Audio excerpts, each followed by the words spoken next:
having a game that has a hook that isn't play to win is super important. I think that mechanism you mentioned is good. Typically, I've seen some games launch, and I think you mentioned this earlier. Some projects will say, okay, you know what, we've got to make a great first impression. So we'll set things up. They get people involved. They get the first barrier, which is getting them in the door, but then retaining them is super hard.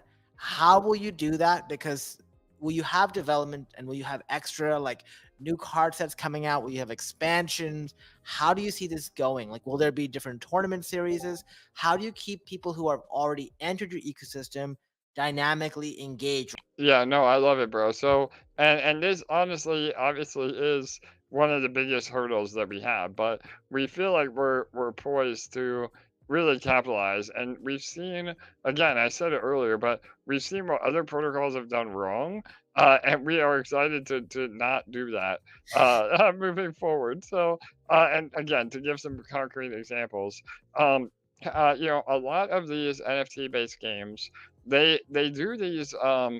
Pack releases, but they do pack releases in a very uncontrolled manner, and honestly, it dilutes the entire ecosystem. So they kill the secondary market value, which is a snowball effect because now people that aren't really interested in playing the game but still want to support the game, they are now handcuffed because all the assets are worth shit. So we that would be the first thing is that with our expansions, we do want to have regular expansions. This is not a set it and forget it model. We're looking at either every 3 months or every 6 months.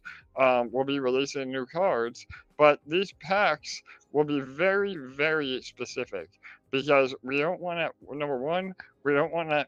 Again, which I'm sure we'll talk about, we don't want to introduce power creep where you're always having to buy the next best expansion to be competitive. We want to have a nice mix of new cards that people just want to play because they're cool, and it really boils down to the meta of different combos.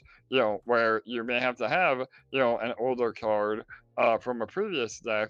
To be able to compete competitively. And again, that is super healthy for the secondary market because the only way to get that card would be to buy it from somebody else. So, and again, that transfers value to the player, not the company, and keeps everything. It keeps people engaged. So, from an economic side, that is the plan, and then from a marketing side, again, I absolutely want to do sponsored tournaments. Even if we're able to like offer, tournaments that aren't even part of our ecosystem, meaning, maybe, there's a new DeFi protocol that wants some exposure. We're able to let them sponsor a tournament, give awesome prizes that we don't have to pay for as a company. And that is a win-win for everybody because we don't have to spend the money, and number two, our community is earning from that. So that's again another example. And then last but not least, I think the whole streaming approach is really really powerful. And we already have some great contacts with professional streamers that have done work with other games in this genre. And that is also part of our game studio. They have those relationships already built through the distribution to be able to get Twitch streamers and esports enthusiasts excited about the game from the very beginning.